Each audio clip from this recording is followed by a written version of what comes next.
Malaki ang pagsisikap ng National Anti-Poverty Commission para labanan ang kahirapan at gutom sa bansa. Alamin natin ang mga konkretong hakbang ng ahensya para mas mapagaan pa ang pamumuhay ng ating mga kababayan kasama si National Anti-Poverty Commission Secretary Lopez Santos III. Mr. Secretary, magandang tanghali po at welcome sa ating program. Isang magiting na araw, Asek Weng, Asek Joey, nagpapasalamat tayo at muli niyo kaming naanyayahan dito sa programa ng Bagong Pilipinas. Sir, nung March po may lumabas na survey na sinasabi na 27% ng pamilyang Pilipino ang nakararanas ng gutom at pinakamataas na ay naitala sa Visayas at Metro Manila. Unang-una, nagmamatch po ba ito sa sarili niyong datos at tama po ba ito?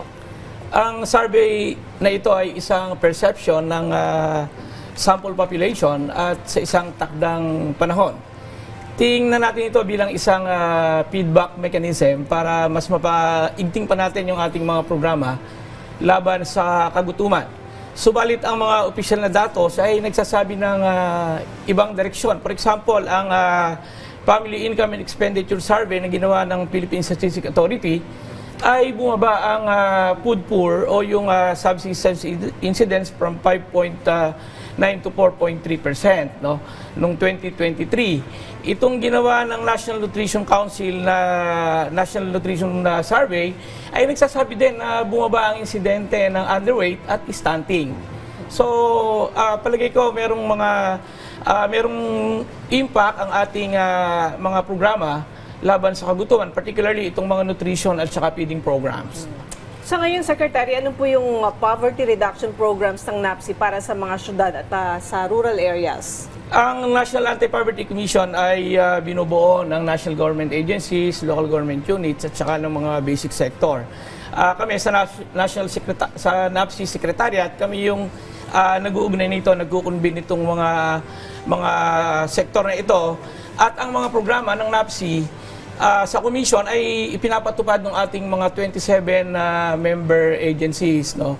At itong ating 27 national government agencies na ito ay nag-enroll sa ating programa ng National Poverty Reduction Plan. And nakapagtala tayo ng mahigit 600 billion worth of projects in 2024 at mas malaki pa yung nakatala ngayong 2025. At ang mga halimbawa nito ay yung DOLE na Integrated Livelihood and Employment Program, School-Based Feeding Program ng DepEd, yung Walang Gutom Program ng DSWD, Sustainable Livelihood Program, at yung maraming programa ng DTI, ng DA, ng DAR. No? Ito yung mga programa, marami ito. Sa pakikipagpulong at pakikipag-ugnayan, sir, ng NAPSI sa iba't ibang rehiyon, ano po yung mga priority measures?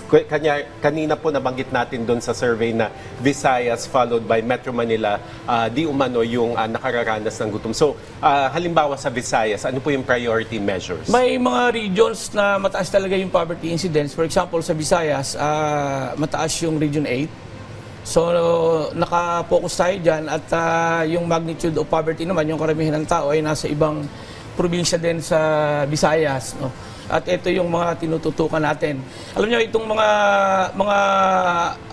meetings na ginagawa, consultation na ginagawa sa regional ay binubuo ito ng basic sector, ng regional line agencies natin, ng local government units. Maraming napag-uusapan dito. Halimbawa ay napag-uusapan dito ang sa Mindanao ay yung Bangsamoro Anti-Poverty Commission. Meron silang proposal na gumawa ng ganito. Sa Cordillera, yung autonomous region, ang Cordillera naman, at yung iba, climate change, disaster risk reduction. Pero ang pinakamahalaga ay kung paano ma-access ng mga batayang sektor itong mga binanggit ko na national program at nang sa gayon ay maipatupad nila dun sa kanilang mga komunidad kasama ang local government units. Sir, kumusta naman po yung pakikipag-ugnayan ninyo sa mga LGU tungkol dun sa problema sa gutom? Ano po kaya yung dahilan ng pagtaas ng hunger rate sa bansa sa kabila ng mga programa ng pamahalaan para po tugunan ito? Kagaya nung nabanggit ko kanina, ang mga LGUs ay bahagi ng komisyon, no? 4 na leagues of local government units natin ay kasama mismo sa komisyon at ito yung League of Provinces, League of Cities, League of Municipalities, and Liga ng mga Barangay. At ang Vice Chairperson mismo ng NAPSI ay ang LPP President, Governor Reynaldo Tamayo Jr., no? At meron tayong ginawa na Memorandum of Understanding with League of Municipalities of the Philippines. Tuloy-tuloy yung ugnayan natin sa League of Cities at Liga ng mga Barangay.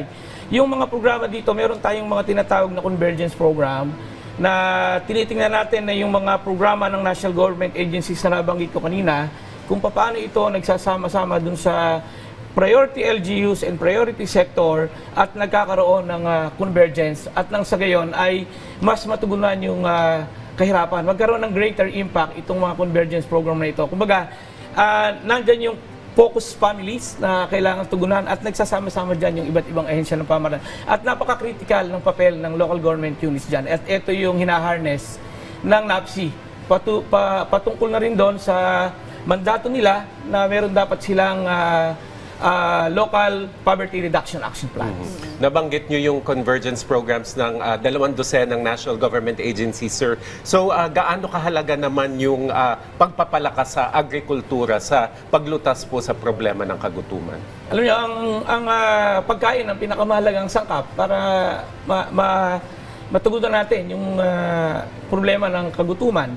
Subalit ang pagkain ay pinuproduce ng ating mga magsasaka at mangingisda, dapat ito ay accessible and affordable. At para maging accessible and affordable ito, dapat meron ding pambili yung ating mga mamamayan na outside of the farming and fishing communities. No? At napakadami naman ng programa ng ating Department of Agriculture na tumutugon dito. In fact, meron silang naka-enroll na programa sa Poverty Reduction Action Plan natin na around 30 billion pesos. No?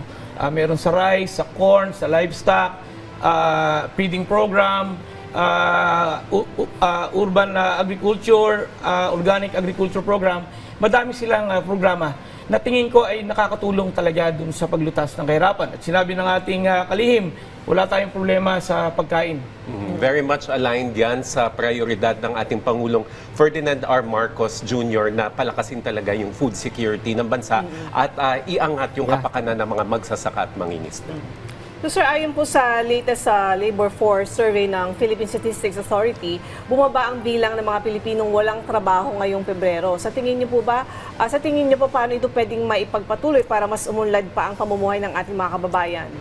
Sa aking palagay, ito yung resulta ng whole of nation, whole of government, and whole of society approach. Kaya bumaba yung